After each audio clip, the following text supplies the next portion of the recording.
오늘 우리가 살펴볼 시편 51편은 우리가 너무 잘 아는 다윗의 가장 고통스러운 순간의 기록입니다. 바세바와 동침하고 우리아를 죽인 후 나단 선지자의 책망을 듣고 다윗이 엎드려서 내려간 눈물로 얼룩진 참회록이 바로 오늘 우리가 살펴본 말씀이에요. 위대한 왕 다윗, 하나님의 마음에 합한 자였던 다윗이 인생의 밑바닥으로 추락했습니다. 그런데 이 자리에서 역설적이게도 성경은 이 실패의 순간을 가장 아름다운 신앙의 고백으로 기록하고 있습니다. 왜냐하면 인간의 끝은 하나님의 시작이기 때문입니다. 오늘 말씀을 통해 우리는 무너진 자리에서 다시 일으키시는 하나님의 은혜를 깨달을 수 있어야 합니다. 말씀을 통해 우리를 일으키시는 주의 은혜로 힘을 내고 용기를 내는 시간 되시기를 바랍니다. 첫 번째, 우리가 의지할 것은 오직 주의 인자하심입니다. 오늘 말씀 1절 같이 한번 읽어보도록 합니다. 시작. 하나님이여 주의 인자를 따라 내게 은혜를 베푸시며 주의 많은 긍휼을 따라 내 죄악을 지워주소서. 아멘. 다윗은 하나님, 제가 그동안 성전을 위해 얼마나 애썼는지 아시지요? 제가 골리앗을 물리친 공로를 봐서라도 나를 용서해 주세요 라고 말하지 않았습니다. 자기 의로움이나 과거의 공로를 내세우지 않았지요. 다윗이 붙잡은 것은 오직 주의 인자입니다. 이게 히브리어로 헤세드라는 거죠. 이는 자격 없는 자에게 베푸시는 하나님의 변함없는 사랑입니다. 사랑하는 여러분, 우리가 새벽마다 이 자리에 나올 수 있는 이유가 무엇인가요? 우리가 어제 하루를 거룩하게 살아서가 아닙니다. 오직 우리를 불쌍히 여기시는 하나님의 인자하심 때문에 오늘 우리는 이 자리에 나올 수 있었던 거예요. 죄는 우리가 지었으나 용서는 하나님의 성품에서 나옵니다. 오늘 이 아침 나의 자격이 아니라 하나님의 사랑을 의지하여 보좌 앞으로 나아가는 저와 여러분들 되시기를 전심으로 소망합니다.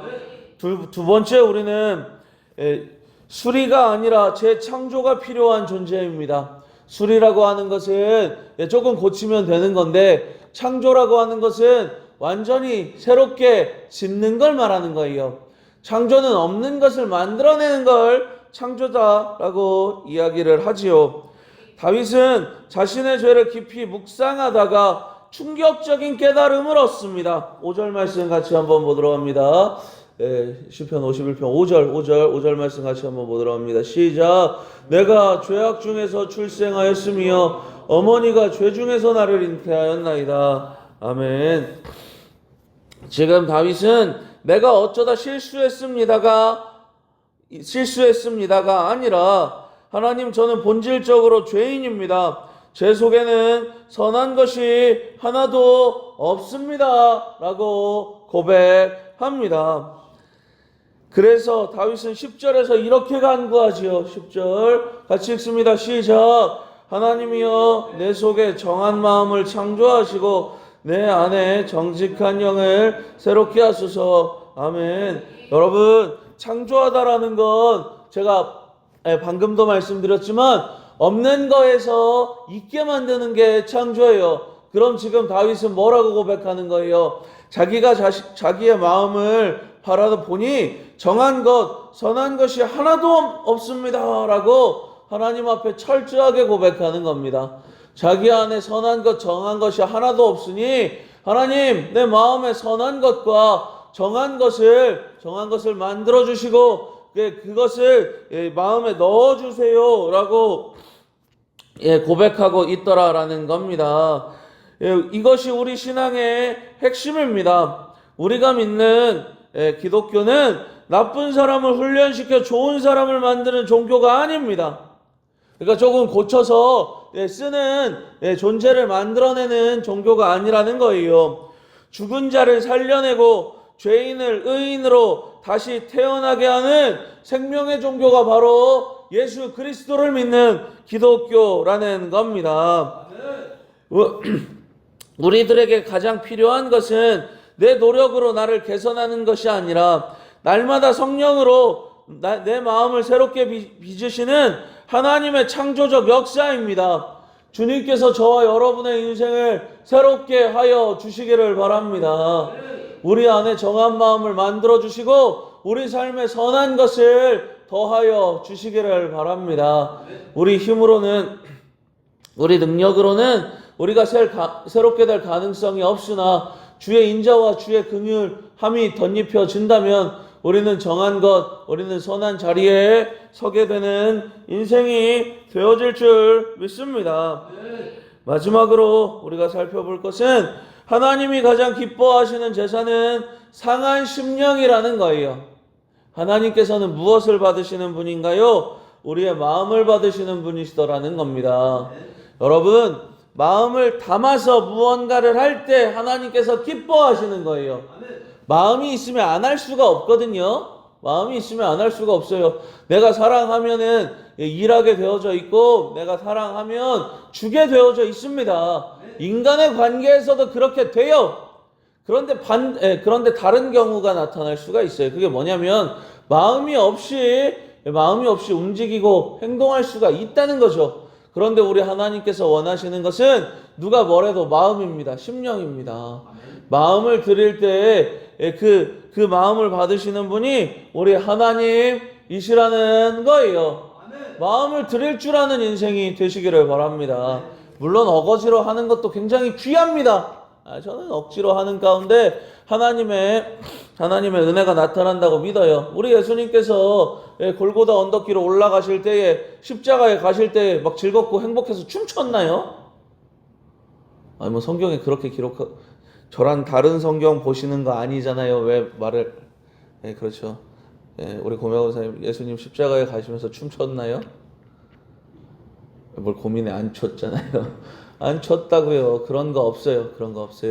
그러면 어때요? 우리 예수님 힘들고 어려운데 힘을 내서 순종한 거예요. 다른 말로 하면 너무 힘들고 어려운데 주님의 뜻이니까 억지로 순종하신 거 맞다고요. 그거 귀합니다.